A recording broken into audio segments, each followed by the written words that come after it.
The Boy Who Sold His Shadow. Chapter 3. The Shadowless Boy.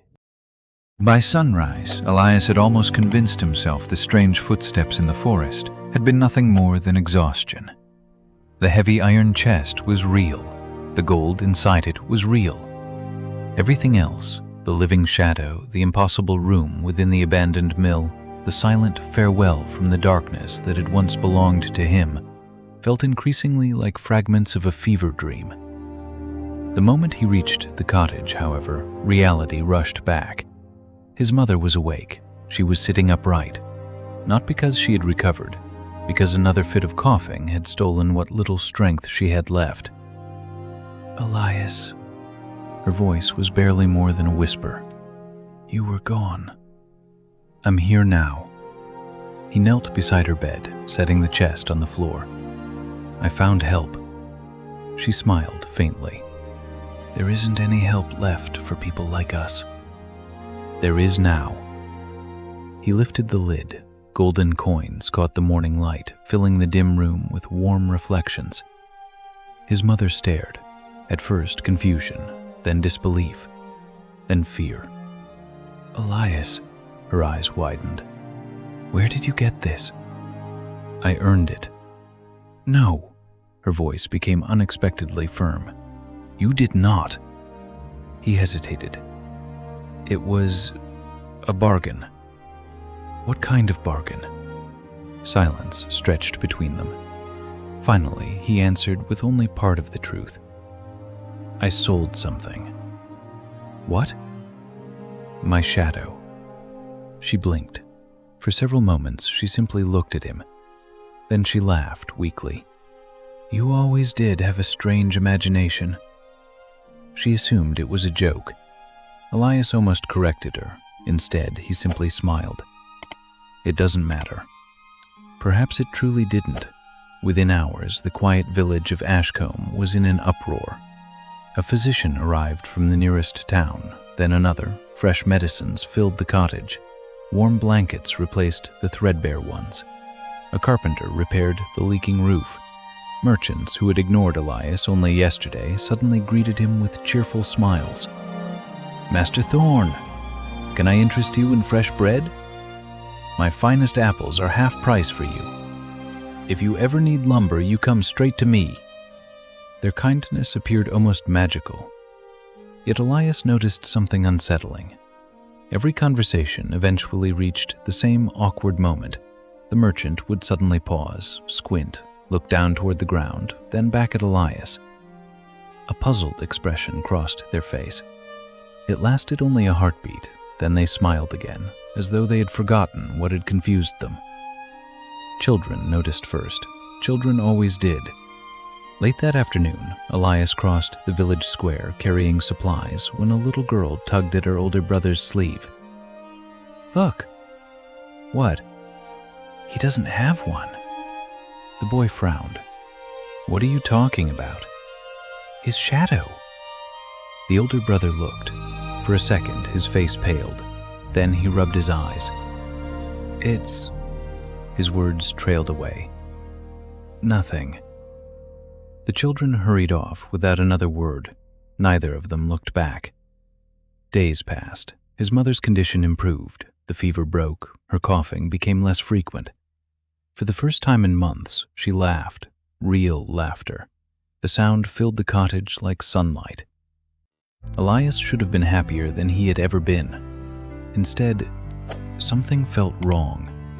Not within his body, within the world itself. It began with mirrors. One evening, while washing his face, Elias glanced into the cracked mirror hanging above the basin. His reflection stared back normally, until he turned away. Out of the corner of his eye, he thought the reflection remained facing him. When he looked again, everything appeared ordinary. He blamed tiredness. Then came the dreams. Every night he wandered endless hallways filled with closed doors. Behind each door came whispers, not words, just voices, thousands of them, waiting, watching.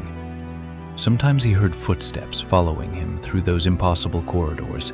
Sometimes he woke certain someone had been standing beside his bed. Whenever he opened his eyes, the room was empty.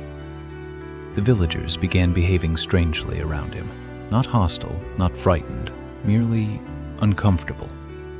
During conversations, people unconsciously shifted into brighter sunlight. No one stood beside him for long.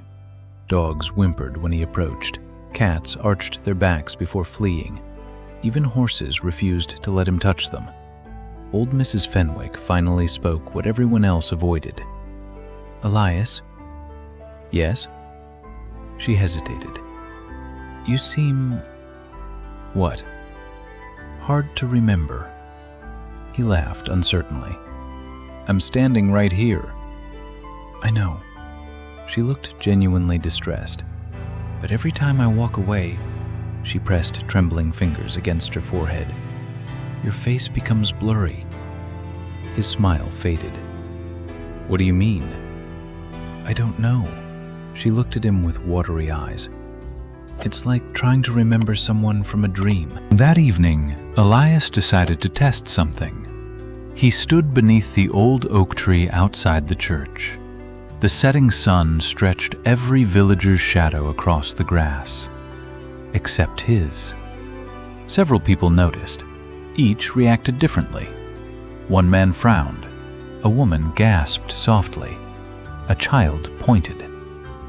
Yet within seconds, their expressions cleared, almost as though reality quietly adjusted itself around the impossible sight. The absence became invisible, not because it disappeared, because the mind refused to hold on to it. 3 weeks after the bargain, Elias visited the physician to pay the final bill. The elderly doctor counted the coins carefully. "You've been very fortunate." "My mother is improving." "Indeed." The physician smiled, then suddenly stopped. "I'm sorry." He squinted. "Have we met before?" Elias blinked. "You've treated my mother for weeks." "Have I?" The doctor looked embarrassed. "I must be getting old." "You examined her yesterday."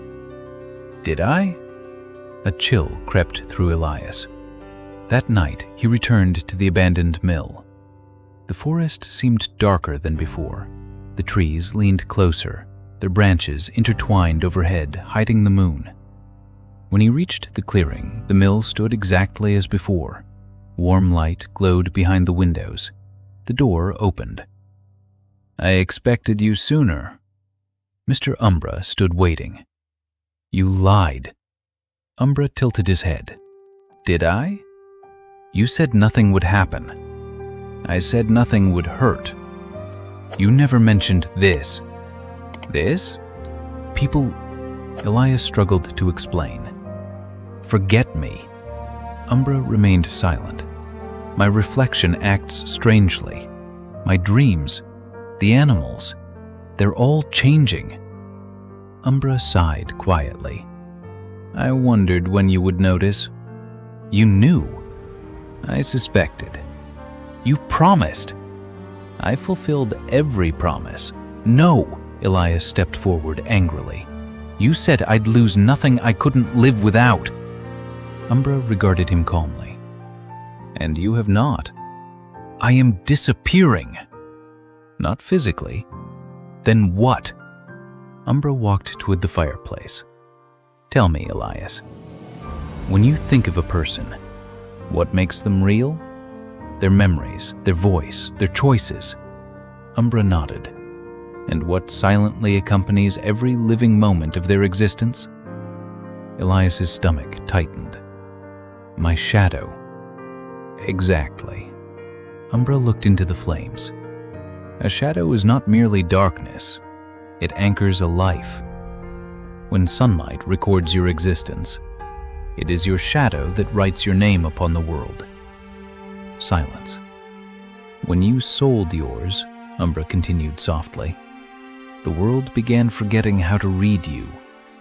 Elias felt suddenly cold. "You never said that." "You never asked." "I asked what would happen." "You asked whether it would hurt." Umbra's voice carried neither mockery nor triumph, only simple truth. And it does not. Elias's anger dissolved into dread. "So," he whispered, "everyone will forget me? Eventually. My mother?" Umbra closed his eyes briefly. "Even love requires memory." The words struck harder than any blow. "No." "It happens slowly." "No." At first, they forget conversations, then faces, then names. Finally, Umbra's voice grew almost gentle. They remember that someone was once important, but not who.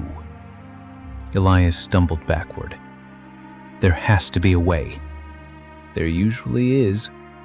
"You said I couldn't ask where my shadow went." "You cannot. But I can buy it back." Umbra looked at him for a long time. Finally, "You misunderstand commerce." "What do you mean?" "I purchased your shadow." "Yes." "I no longer own it." The room became silent. "Then," Elias swallowed, "who does?" For the first time since they had met, Mister Umbra's smile disappeared. "I cannot answer." "Because of the contract?" "Because I genuinely do not know." Elias stared. "You don't know?" Umbra slowly shook his head. "I sell every shadow to the same customer."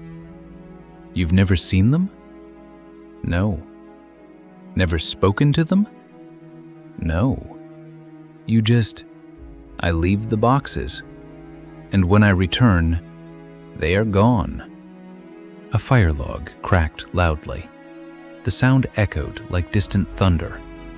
Umbra looked older than before, much older. "I have performed this duty for centuries. I have never once seen who collects them." As Elias stood frozen, a soft knock echoed through the mill. 3 slow taps. No one stood outside the door. Yet another knock came. Tap, tap, tap. Umbra's face lost what little color remained. "You must leave." "What?" "Now." "Who's there?" Umbra did not answer. Instead, he extinguished every candle with a single wave of his gloved hand.